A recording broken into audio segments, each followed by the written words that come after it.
Have you ever solved a math problem thinking, I've listed every possible case, only to realize that none of the answer choices matched? Then you checked the solution and discovered you had missed just one possibility. If that has happened to you, you're definitely not alone. Most of the time, the problem isn't your math skills. It's the way you're organizing your thinking. Today, I'm going to show you one of the most powerful techniques for counting and probability problems, a method that saves time, prevents mistakes, and is widely used by top-performing students. It's called systematic listing. Let's get started. First, what exactly is systematic listing? Simply put, it's the process of listing every possible case according to a clear rule instead of writing them down randomly. When we work randomly, our brains quickly lose track of what we've already written. That usually leads to two common mistakes. You either write the same case twice, or you accidentally leave one out. But once you follow a system, everything changes. You won't miss any possibilities. You won't repeat the same case. And you'll always know exactly where you are in the process. Let's see this with a simple example. Here's the question. How many different pairs of non-negative integers have a sum of 12? Many students immediately start writing whatever comes to mind. 10 and 2, 6 and 6, 5 and 7, 1 and 11. Then they stop and think, I guess that's all of them. That's exactly where mistakes happen. Instead, start with the smallest possible first number. 0 and 12, 1 and 11. 2 and 10, 3 and 9, 4 and 8, 5 and 7, 6 and 6, 7 and 5. Continue this pattern until you reach 12 and 0. Notice something? There's no guessing, no confusion, no missing cases. Because we're following a simple rule. That's the power of systematic listing. Now let's move on to a more challenging exam-style problem. Here's the question.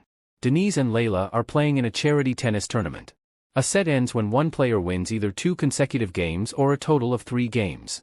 In how many different ways can the set end? Trying to solve this randomly is almost guaranteed to make you miss some possibilities. Instead, let's organize the outcomes according to the number of games played. First, the set can end in 2 games. Denise wins both games. DD. Or Layla wins both games. LL. That's 2 possibilities. Now let's consider sets ending in 3 games. The valid sequences are DLL, and LDD. That's 2 more possibilities. Next, let's look at sets ending in 4 games. The first 3 games must not have already ended the set. The valid outcomes are DLDD and LDLL. Again, 2 possibilities. Finally, let's examine sets ending in 5 games. The possible sequences are DLDLD, DLDLL, LDLDL, and LDLDD. That's 4 more possibilities. Now we simply add everything together. 2 plus 2 plus 2 plus 4, giving us a total of 10 different ways the set can end. Notice that we didn't memorize anything. We simply organized the possibilities step by step. That's exactly why systematic listing is so effective. Now let's tackle a much bigger problem. Suppose someone asks, if all the numbers from 1 to 1 million are written one after another, how many digits are used in total? At first glance, this seems impossible. But systematic thinking makes it surprisingly easy. Instead of writing every number, we group them by the number of digits. 1-digit numbers. There are 9 of them. That's 9 digits. 2-digit numbers. There are 90.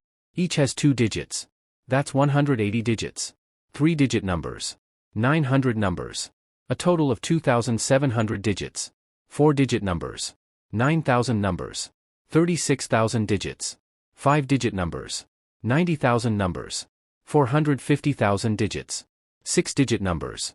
900,000 numbers. 5,400,000 digits. Finally, there's only one 7-digit number. 1 million. It contributes 7 more digits. Add everything together, and the final answer is 5,888,896 digits. We never had to write 1 million numbers. We simply organized the problem into logical groups. That's another example of systematic listing in action. So how can you apply this method to almost any counting problem? Here are 4 golden rules. First, always choose a clear starting point. Start from the smallest or the largest value. Second, change only one variable at a time. Keep everything else fixed while one value changes step by step.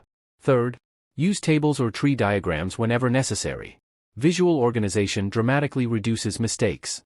And finally, look for patterns. After writing just a few cases, you'll often discover a repeating structure. Once you recognize the pattern, you may not even need to finish the entire list. Success in mathematics isn't always about knowing more formulas. Very often, it's about thinking in a more organized way. Systematic listing is one of the simplest and most powerful tools you can learn. The next time you solve a counting or probability problem, don't write randomly. Create a system. You'll be surprised how much easier the problem becomes. Now it's your turn. When rolling 2 standard dice, how many different outcomes produce a sum of 8? Use the systematic listing method and leave your answer in the comments. If you enjoyed this video, don't forget to like it, subscribe for more math shortcuts and problem-solving strategies, and I'll see you in the next video. Thanks for watching.